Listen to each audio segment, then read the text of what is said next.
Qu'est-ce qui fait que ce titre a réellement attiré ton attention?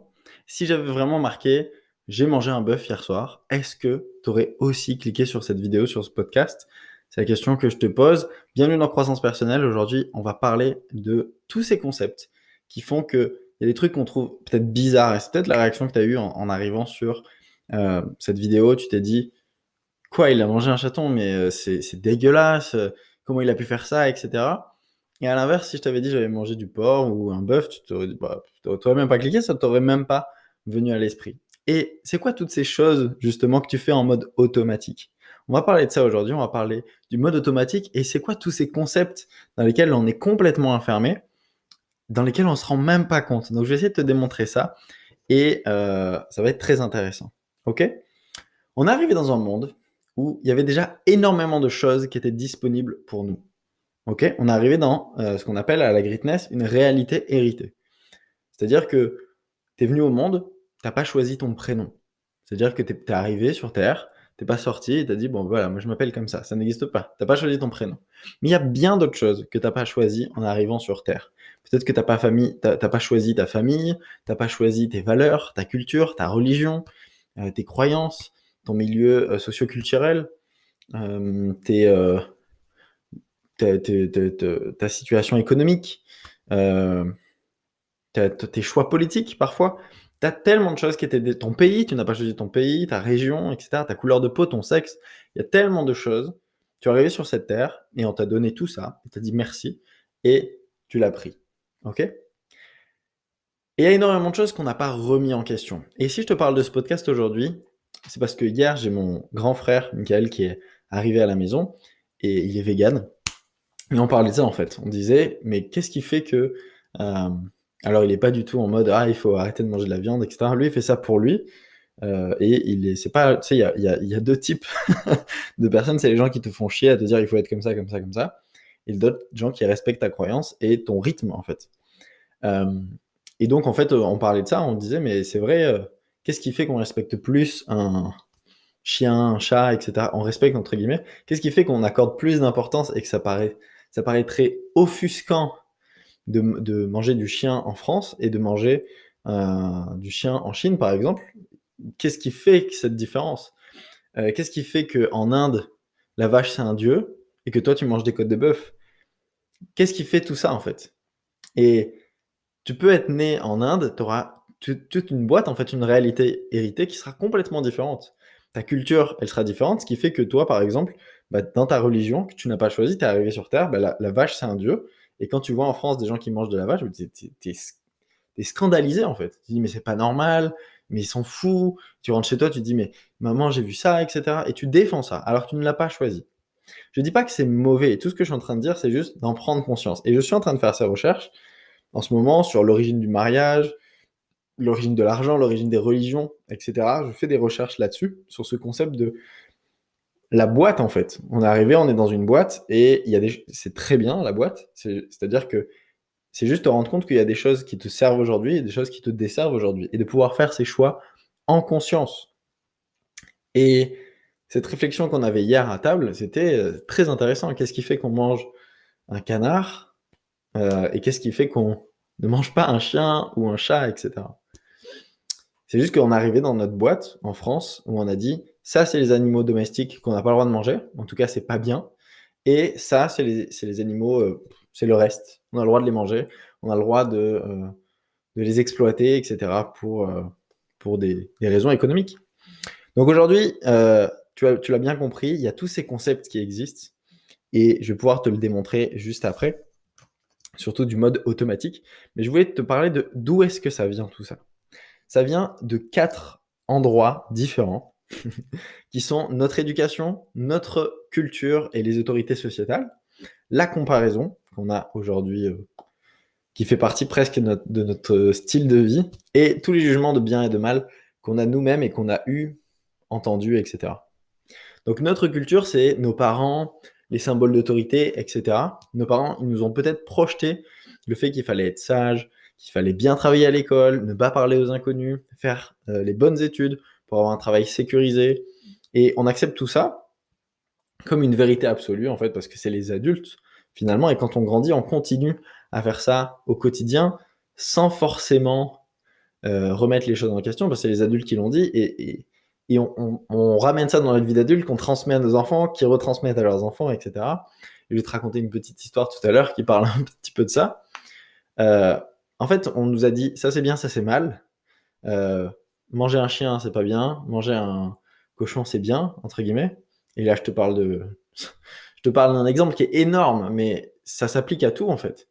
On nous a dit, voilà, ne pas parler aux inconnus. Et il ne faut pas parler aux inconnus parce que parler aux inconnus, c'est mal. Du coup, toi, tu viens dans la peur et tu agis en conscience de cette manière, etc.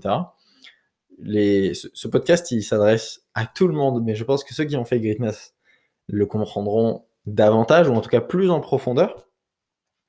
Je sais qu'il y a beaucoup de diplômés Greatness qui écoutent justement les podcasts. Bon, ça s'adresse à un grand public, et moi je t'invite, si justement tu veux aller plus loin et aller beaucoup plus en profondeur, comprendre et agir en conscience dans ta vie et plus agir en mode automatique, de venir faire l'atelier Se Découvrir, qui se passe en septembre en 2020 à Paris et à Seignos. Il est aussi en Guadeloupe, en République dominicaine, et bientôt à Lyon, Montpellier, et c'est déjà bien, bientôt à Lyon et Montpellier. Donc voilà, Seignos septembre, Paris septembre, Guadeloupe septembre ou fin août, je sais plus. Donc tu as tous les liens dans la description si tu veux. Bref. Donc voilà, tous ces jugements, toute notre éducation, nos parents, les symboles d'autorité, aussi notre culture et les autorités sociétales. Donc comprendre que ta culture détermine une grande partie de tes valeurs et de ce que tu crois que tu dois être. Si tu es né en France, ou si tu es né aux États-Unis, ou même en Chine, ou même en Inde, tes valeurs et la perception que tu as de ce monde-là, elles sont complètement différentes. Comme je t'ai dit tout à l'heure, manger une vache en France, c'est normal. En Inde, la vache, c'est un dieu. En Chine, on parlait de la boîte tout à l'heure, mais c'est aussi le langage. Ton langage conditionne aussi ta réalité. Et je sais qu'au Japon, alors je ne sais pas si c'est au Japon ou en Chine, le mot problème n'existe pas. C'est challenge, en fait. Donc déjà, il y a une connotation positive. C'est-à-dire que tu fais de chaque... Moi, c'est ce que je t'invite à faire, c'est aussi remplacer tout ton langage par des connotations positives. Et voilà, ton langage te conditionne aussi. En France, l'échec, c'est super mal vu. Aux États-Unis, c'est une preuve de résilience, de leadership, et il est même vachement encouragé. C'est-à-dire que je crois que c'est Bill Gates qui disait, je n'accompagnerai jamais une entreprise qui n'a pas craché une entreprise à 1 million de dollars. Si tu n'as pas craché une entreprise à 1 million de dollars, ne me parle pas. Parce que tu sais, tu peux avoir une entreprise qui fait des dizaines de millions de dollars. Si tu n'en as pas craché une et tu as réussi à la remonter, bah t'as pas compris. Il y a plein de trucs que t'as pas compris, donc ça va être compliqué de te mentorer. En gros. Ensuite, c'est la comparaison. Ça nous conditionne beaucoup. Parce que, et encore, ça, c'est un truc qu'on fait en grandissant. J'aimerais me détacher du fait que, voilà, t'arrives, tout est disponible pour toi et ça te conditionne toi. Mais c'est aussi, on vit dans un monde où bah, tu grandis en fait. On parle des blessures de l'enfance, tu sais, peut-être que tu connais. Voilà, Alice Bourbeau, les 5 blessures qui empêchent d'être soi-même, etc. Mais en grandissant, c'est pas que de 0 à 7 ans, en fait. De 0 à 7 ans, on te donne tout ça. C'est-à-dire, tout ce qu'il y a dans la boîte, tous ces concepts, on te les donne. Mais tu as aussi en grandissant des choses. Et notamment la comparaison. On va sans cesse se comparer, mais de la pire manière. On est très nul à ça. On va se comparer notre chapitre 1 avec leur chapitre 20. On va comparer leur côté de l'équation, de leur côté de l'équation qu'on aime bien, avec notre côté de l'équation qu'on n'aime pas du tout. Donc on est très nul en comparaison et on va sans cesse mal se comparer. Par exemple, un influenceur, il y a beaucoup de gens qui se disent « Ah, j'aimerais être comme lui, avoir une communauté et pouvoir impacter aussi, toucher des gens, transmettre mon message. » Mais il y a énormément d'influenceurs aujourd'hui qui sont malheureux et qui sortent dans la rue, qui doivent porter des lunettes, qui doivent se cacher parce qu'ils sont reconnus dans la rue, et même qui doivent jouer un rôle. Parce que par peur du jugement, ils doivent jouer un rôle, parce que s'ils changent un tout petit peu, leur audience va leur dire « mais c'est bizarre ce que tu fais, c'est pas normal, etc. » Finalement, ils peuvent pas du tout se comporter comme ils aimeraient. Ils s'éloignent de plus en plus de leur essence profonde, en fait, de qui ils sont vraiment. Donc la comparaison, c'est un des 4 éléments qui nous éloigne le plus de qui on est vraiment, parce qu'on va toujours prendre un mauvais côté de l'équation. Donc en fait, on va se culpabiliser, on va se dire « ah, je suis pas suffisant, je suis moins que, etc. etc. » Et le dernier élément, c'est tous les jugements de bien et de mal. Et j'insiste vraiment là-dessus. La nature d'un jugement, c'est ma propre perception à moi de ce qui a le plus d'inconvénients que d'avantages. Ma propre perception. Et moi je dis: «Ça c'est bien, ça c'est mal». Mais c'est que mon point de vue. Dès que je déclare ça, je crée inconsciemment l'illusion dans ma vie de faire le contraire en évitant à tout prix de tomber dans le mauvais côté, d'être un mauvais garçon, d'être une mauvaise fille et cetera. Et je vais te donner mon exemple personnel. J'ai un grand frère, pas Michael, un autre, qui s'appelle William, hem, qui profite vachement de la vie, qui passe son temps à s'amuser, à connecter, à regarder des séries, à jouer à des jeux vidéo, à connecter avec des amis et cetera, plutôt que de se former ou de faire de l'argent. Ça, c'est ma propre perception et moi, j'ai déclaré ça comme mal. Du coup, je crée l'illusion dans ma vie que je fais tout le reste et parce que je veux avoir cette étiquette de bien, par rapport à ma propre perception, j'ai dit que, bah, voilà, il vaut mieux faire de l'argent ou se former, de passer son temps, d'investir son temps dans des bonnes choses que ça, alors que c'est très bien et lui, il kiffe sa vie, il s'en préoccupe même pas. Lui, il connecte avec des gens, chose que je fais pas forcément moi et cetera et jusqu'à que je me rende compte de ça, j'avais tendance à juger, de me dire: «Mais attends, mais qu'est-ce que tu fais de ton temps?» et cetera. Mais rien à voir! Lui, c'est très bien et ça n'a rien à voir avec lui, ça n'a à voir qu'avec moi.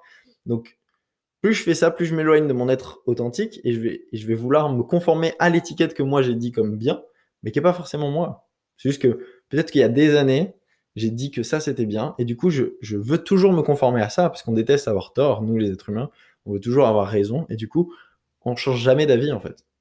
Et mon invitation pour ce podcast, c'est vraiment ça, c'est remettre en question tout. Tout, tout, tout, ne crois plus rien. Tout ce qui est, mais pose-toi la question. Et tellement on remet pas les choses en question, je voulais te parler d'une petite histoire, l'histoire de la dinde qui m'a été racontée par Steve, mon monteur. En fait, c'est un soir de Noël, la veille de Noël, dans une famille, c'est le plus jeune couple qui raconte, c'est le plus jeune couple de la famille qui s'occupe de faire la dinde. Et bah, du coup, le jeune couple a, cette charge-là de faire la dinde de Noël et juste au moment d'enfourner, de mettre dans le four la dinde, et elle coupe les 2 pattes. Et le mari dit: «Mais tiens, c'est marrant ça, pourquoi tu coupes les pattes de la dinde?» Elle lui dit: «Mais c'est comme ça a un meilleur goût, la viande est plus juteuse, c'est comme ça». Donc voilà, elle fait elle fait la dinde, machin et la femme va voir sa mère, elle vient voir sa mère, elle lui dit: «Mais c'est vrai ça, pourquoi est-ce qu'on coupe les pattes de la dinde avant de la mettre au four?» Et la mère dit: «Mais c'est comme ça en fait, la viande est plus juteuse quand on coupe les 2 pattes, la viande est plus tendre et cetera et c'est mieux». Mais la mère, elle se dit: «Bah, dis donc, c'est vrai, pourquoi est-ce qu'on fait ça?» Donc ils vont voir la grand-mère, je te raccourcis l'histoire parce que sinon ça va de génération en génération et la grand-mère, elle va voir et elle dit, voilà: «Pourquoi le on coupe les pattes de la dinde avant de la mettre au four?» Et elle dit: «Beh, à mon époque, en fait, les fours étaient trop petits, donc on coupait les pattes de la dinde pour la mettre». Donc rien à voir, en fait. Il y a une il y a une histoire qui s'est fait de génération en génération et qui découle encore aujourd'hui et qui va se projeter encore et encore et encore. Et ma question pour toi, c'est combien d'autres choses tu fais en mode automatique? Tu as même pas besoin de réfléchir, c'est juste comme ça, en fait. Pose-toi cette question dans ton quotidien et dis-toi: «Mais tiens, pourquoi j'agis comme ça? Pourquoi les choses sont comme ça?» et cetera. Et on va faire un petit exercice pour finir. Heu, je vais te demander de me faire confiance. Je vais te demander de me faire confiance et je vais te citer des questions, je vais te citer des phrases et tu vas les compléter dans ta tête, OK? Sans réfléchir. La première chose qui te passe par la tête, tu y vas et tu dis, bah, voilà, tu dis un mot, OK? Un mot ou plusieurs. Tu es prêt? Les femmes sont et tu y vas. Les hommes sont, l'argent est, les riches sont, le travail c'est, les Landes c'est, les Landes c'est ma région si jamais. Les Parisiens sont, la paix c'est, Macron il est, ma belle-mère elle est, voilà on s'arrête là. Et à chaque fois, tu n'as pas même pas eu besoin de réfléchir, tu as un mot qui est venu à l'esprit. Mais pose-toi la question d'où est-ce que ça vient ça, à chaque fois? Surtout sur, en fait tout, l'argent, les femmes, les hommes, c'est quoi tous ces jugements que tu as? D'où elles viennent? Et surtout, est-ce que c'est des trucs qui te donnent du pouvoir dans la vie de tous les jours? Si tu dis, bah, je sais pas, les hommes sont, Les hommes, c'est tous les mêmes, et cetera. Mais alors, tu vas voir que des hommes comme tu veux le voir. Je t'avais fait une vidéo sur tu crois uniquement ce que tu vois uniquement ce que tu crois, et pas le contraire. Ça, c'est la plus grosse arnaque de tous les temps. Ça arrive très vite. Pareil, je te dis, les femmes sont j'ai aucune idée. L'argent, c'est mal, les riches sont méchants, le travail, c'est pénible, euh, les Landes sont merveilleuses. Ça, tu peux le dire. Ça, par exemple, les Landes sont merveilleuses, tu peux le dire. Les Parisiens font la tête, la paix, c'est bien, bon, ça, c'est bien. Macron, et ça, vas-y, tu vas, et ta belle-mère, ben, tu vas toujours voir ta belle-mère de la même manière. Et en fait, il y a combien de choses en automatique, on a parlé de quelques-uns là, il y a combien de choses en automatique que tu juges sans même savoir pourquoi. Donc aujourd'hui, c'est un podcast sur tous ces concepts, en fait. Je t'invite vraiment à les remettre en question. Tout. L'origine du mariage, c'est hyper intéressant. Je suis en train de m'intéresser à ça, l'origine des religions, de l'argent, etc. Et c'est magnifique d'aller voir, ok, c'est quoi dans ma boîte qui est comme ça? Comment on m'a dit qu'était une relation de couple? Comment on m'a dit qu'était une relation avec mes amis? Comment est-ce que tout ça, c'est des concepts qui ont été inventés. Et c'est pas mauvais. Je suis pas en train de crier au scandale et tout. C'est que tu as des concepts qui marchent pour toi aujourd'hui et des concepts qui marchent plus pour toi dans ta vie d'adulte et que tu as suivi. Si je te prends ne parle plus aux inconnus, ne parle pas aux inconnus, c'est bien quand on était enfant. Ce concept, ça évite de se faire enlever, ça évite d'avoir des tracas, je sais pas. C'était une bonne intention de nos parents. Et je dis pas du tout que c'est la faute de nos parents. Parce que nos parents, ils ont hérité d'une conscience de leurs parents, qui ont hérité d'une conscience de leurs parents, etc., etc.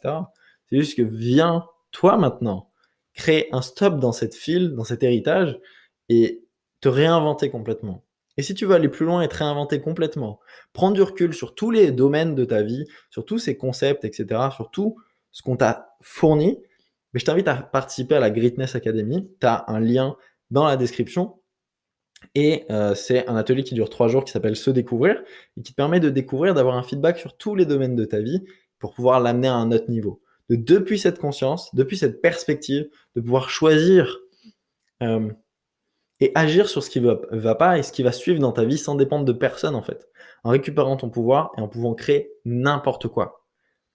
Tout ce qui était possible, tout ce qui était impossible, tout ça, c'est des choses qui sont aussi inventées. Si tu crois qu'un avion ne volera jamais à plus de 10 000 pieds et que tu es un constructeur d'avion, tu vas faire des avions qui vont plus vite. Tu vas faire des avions avec la Wi-Fi, plus confortable. Tu vas faire des avions stylés, peut-être en or massif, mais tu feras jamais des avions qui vont à plus de 10 000 pieds parce que tu as une croyance qui fait ça.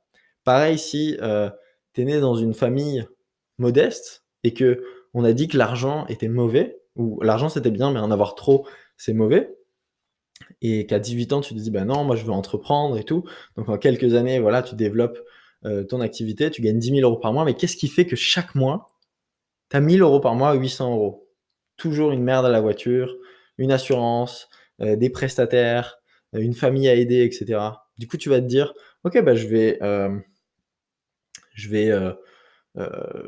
prendre un cours sur comment gagner plus d'argent, optimiser mon business, la fiscalité, etc. Et tu fais ça et tu gagnes 20 000 euros par mois. Mais chaque mois, il te reste toujours 1 800, 1 200 euros. Jamais plus dans ton compte en banque. Toujours une famille à aider, toujours quelque chose, toujours une dépense où tu deviens acheteur compulsif, tu achètes des trucs qui servent à rien, tu achètes des trucs trop chers, tu te trompes. Toujours, tu sais pas comment, ben c'est parce que tu as une croyance profonde. Et ça, c'est comme si tu mettais de la crème sur un bouton à chaque fois. C'est-à-dire, tu as un bouton qui apparaît, tu vas mettre un petit peu de crème dessus, il va disparaître. Et 2 semaines après, bah, il repousse là. Donc tu achètes une crème plus forte, plus puissante, et tu la mets là. Le bouton, il disparaît. Et un mois plus tard, il réapparaît là. Et donc tu achètes une crème et en fait, mais arrête d'aller de crème en crème et rends-toi compte que ton problème, c'est peut-être ton foie. Et venons soigner ton foie une bonne fois pour toutes. Donc Greatness, c'est ça, c'est la planification de la chirurgie et arrêter de mettre des pansements avec des formations en ligne, avec des livres, avec des coachings, etc. et ne plus jamais dépendre de tout ça. Ok? Donc tu as tous les liens dans la description. Si tu as des questions, n'hésite pas à me contacter en privé sur Instagram par exemple, Maxime_Perrault, ou alors sur Messenger ou WhatsApp. Je te souhaite une très bonne journée et je te dis à bientôt. Ciao.